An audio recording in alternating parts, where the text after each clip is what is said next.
अगर मैं आपसे पूछूं कि इंडिया अपनी फॉरेन पॉलिसी में क्या करता है, क्या वो चेस खेलता है या बॉक्सिंग करता है, तो आंसर हमेशा सरप्राइजिंग है कि इंडिया चेस खेलता है, बॉक्सिंग नहीं करता।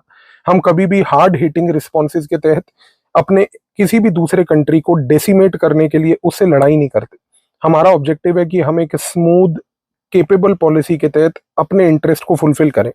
आपको याद है कि 2020 में इंडिया और चाइना के बीच में लद्दाख में एक क्लैश हुआ था, और सरप्राइजिंग बात है कि इस क्लैश का कॉन्सिक्वेंस ये था कि इंडिया ने अगले 4 साल 2020 से 2024 तक एक साइलेंट तरीके से, बिना किसी हैशटैग वॉर के, बिना किसी ट्विटर वॉर के, अपने इंटरेस्ट को फैसिलिटेट करते हुए पूरे के पूरे इंडिया चाइना बॉर्डर पे डिसएंगेजमेंट करा, डी एस्केलेशन करा, और आज स्टेटस को एंटी को रिस्टोर कर दिया।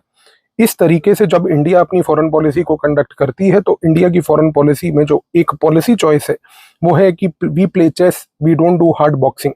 और ये एक आंसर के पर्सपेक्टिव से बड़ा क्रूशल है एग्जाम में, क्योंकि जब आप आंसर में इस नजरिए को लिखते हैं तो एग्जामिनर को कम्युनिकेट करते हैं ये पॉइंट कि आपने चीजों को और इंटरनेशनल इवेंट्स को सिर्फ समझा नहीं है, बल्कि उनको समझ के इंटरनेशनल रिलेशंस में इंडियन फॉरेन पॉलिसी के प्रिंसिपल्स के साथ आप उसको रिलेट भी कर पा रहे हैं।